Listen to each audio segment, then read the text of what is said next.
Subscribe now and press the bell icon. Never miss an update.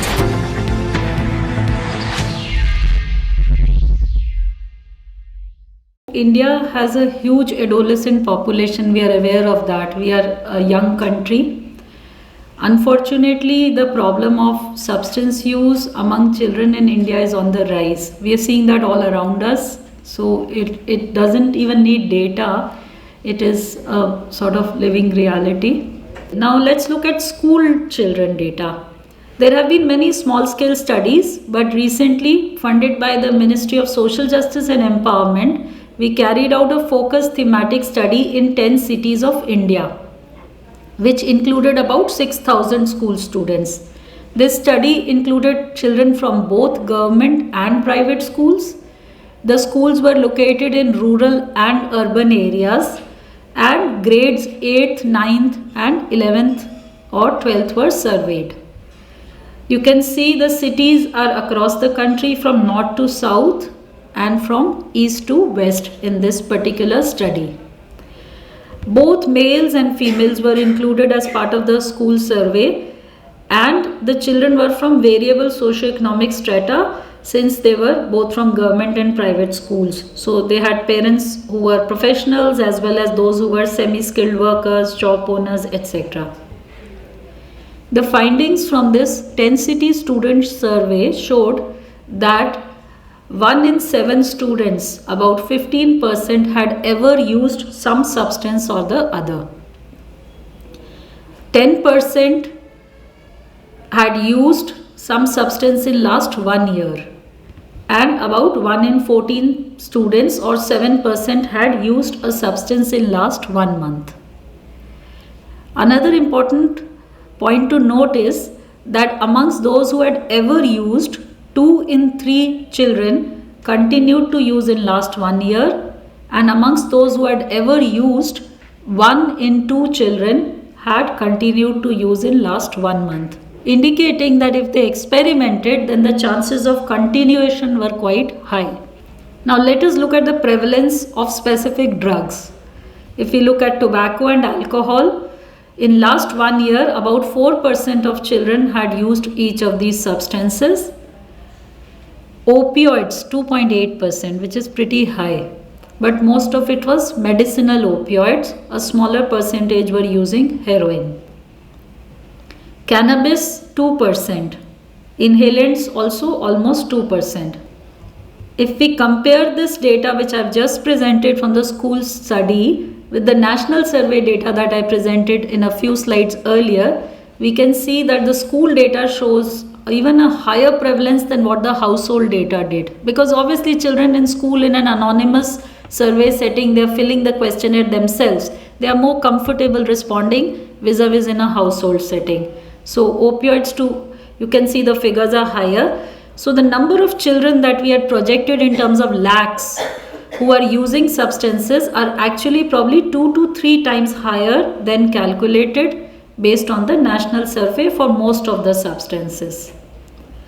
Now prevalence of opioids based on the school study is even higher than what was reported for adults in the national survey, although the adults were mostly using heroin and here they were mostly using pharmaceutical opioids.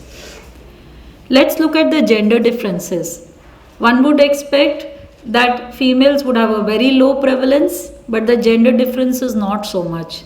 In last 1 year, 11% males and 9% students, female students, were using some substance or the other. This of course included tobacco as well.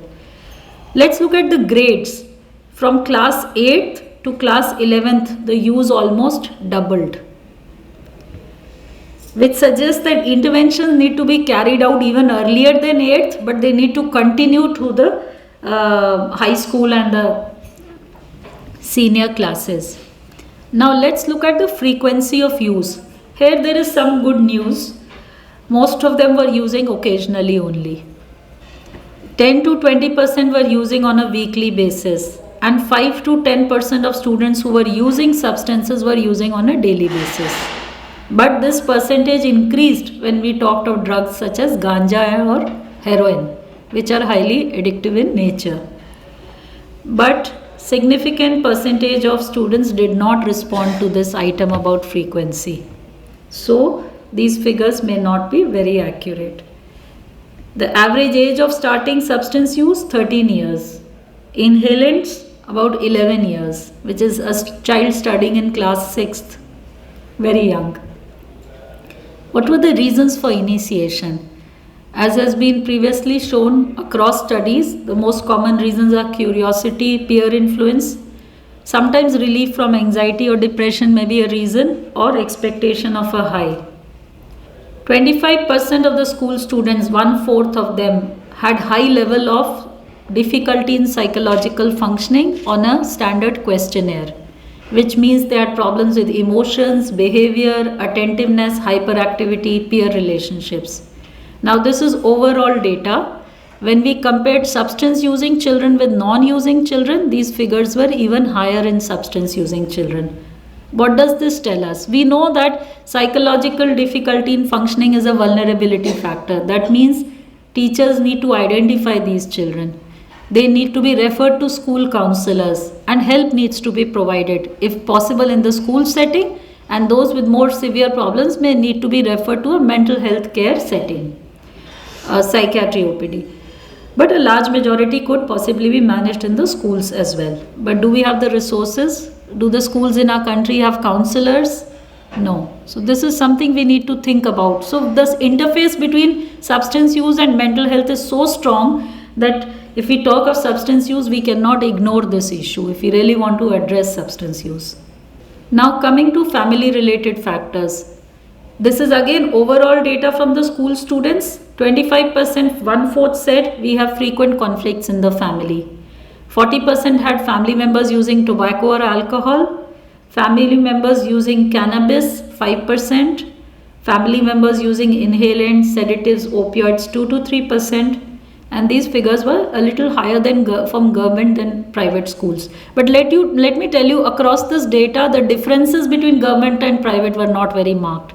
That's why I'm not talking about the differences. So when we say, is it a problem in government school children or a private school children, that's not really true. It was more or less similar kind of data. Again, these problems in family members were more common in substance using children than non-using children. Substance use in friends, you can see the figures here. What it showed was that inhalants or cannabis were more common among peers than among family members, while legal substances like tobacco and alcohol were more common among family members than peers. So they're getting exposure at home as well. So when we say that, is a child using substances due to family, is he using due to friends, is he using because of his own psychological vulnerability? Of course, it's a multifactorial disorder.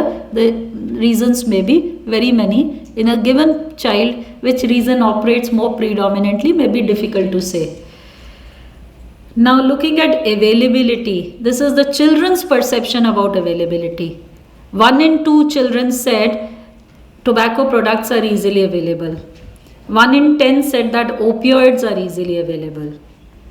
Looking at, had they ever been offered substances, 1 in 10 said I have been offered tobacco.